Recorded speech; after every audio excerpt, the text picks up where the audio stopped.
ಅಕ್ಷರ ದಾಸೋಹ ಸಂಘ ಇತರ ಕಾರ್ಮಿಕ ಸಂಘಟನೆಗಳು ಜಂಟಿಯಾಗಿ ಅಂದು ಕ್ವಿಟ್ ಇಂಡಿಯಾ ಇಂದು ಸೇವ್ ಇಂಡಿಯಾ ಘೋಷಣೆಯಡಿ ಬೆಳ್ತಂಗಡಿಯಲ್ಲಿ ಕೇಂದ್ರ ಹಾಗೂ ರಾಜ್ಯ ಸರ್ಕಾರದ ವಿರುದ್ಧ ಪ್ರತಿಭಟನೆಯನ್ನು ನಡೆಸಿದರು.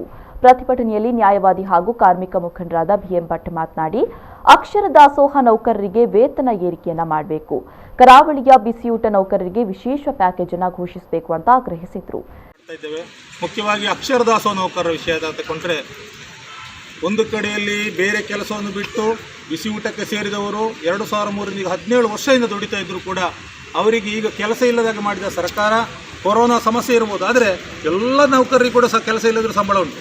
ಆದರೆ ಬಿಸಿ ಊಟದವರಿಗೆ ಒಂದು ಪೈಸೆ ಸಂಬಳವನ್ನು ಕೊಡದೆ ಅವರಿಗೆ ಬೇರೆ ಕೆಲಸವೂ ಇಲ್ಲದೆ, ಅದರಲ್ಲೂ ಕರಾವಳಿ ಪ್ರದೇಶವಾದ ಈ ಪ್ರದೇಶದಲ್ಲಿ ಅತಿಯಾದ ಮಳೆ ಕೂಡ ಸೇರಿಕೊಂಡು ಅವರಿಗೆ ಯಾವುದೇ ರೀತಿಯ ಬದುಕಿನ ಪರ್ಯಾಯ ದಾರಿ ಇಲ್ಲದಂತಹ ಸ್ಥಿತಿಯಲ್ಲಿದ್ದಾರೆ. ಅದರಿಂದ ಅಕ್ಷರ ದಾಸೋಹ ನೌಕರರ ಈ ಒಂದು ಸಮಸ್ಯೆಯನ್ನು ಸರ್ಕಾರ ಅರ್ಥ ಮಾಡಿಕೊಳ್ಬೇಕು.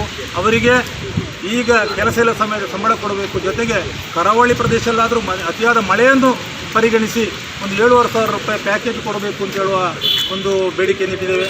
ಅದೇ ರೀತಿ ಅಂಗನವಾಡಿಯವರು, ಇವತ್ತು ಆಶಾ ಕಾರ್ಯಕರ್ತರು, ಅಂಗನವಾಡಿಯವರೆಲ್ಲರೂ ಕೂಡ ಜನರ ಜೀವ ಉಳಿಸಲಿಕ್ಕೆ ದುಡಿದಿದ್ದಾರೆ. ಆಶಾ ಕಾರ್ಯಕರ್ತರು ದುಡಿದಿದ್ದಾರೆ. ಅವರನ್ನು ಕೂಡ ಯಾವುದೇ ರೀತಿಯಲ್ಲಿ ಎಲ್ಲ ಉಪಯೋಗ ಮಾಡಿ ಪೇಪರಲ್ಲಿ ಬರ್ತಾನೆ ಇದೆ, ಅವರಿಗೆ ಕೊಟ್ಟರು ಇವ್ರು ಕೊಟ್ಟರು, ಆದರೆ ಯಾವುದು ಕೂಡ ಸಂಬಳ ಬಾರದೆ ಕಷ್ಟ ಬರ್ತಾ ಇದೆ. ನಂತರ ತಹಶೀಲ್ದಾರ್ ಮೂಲಕ ಮುಖ್ಯಮಂತ್ರಿಗಳಿಗೆ ಮನವಿಯನ್ನು ನೀಡಲಾಯಿತು. ಈ ವೇಳೆ ಅಕ್ಷರ ದಾಸೋಹ ಸಂಘ ಹಾಗೂ ಇನ್ನಿತರ ಕಾರ್ಮಿಕ ಸಂಘಟನೆಗಳ ಪ್ರಮುಖರು ಉಪಸ್ಥಿತರಿದ್ದರು.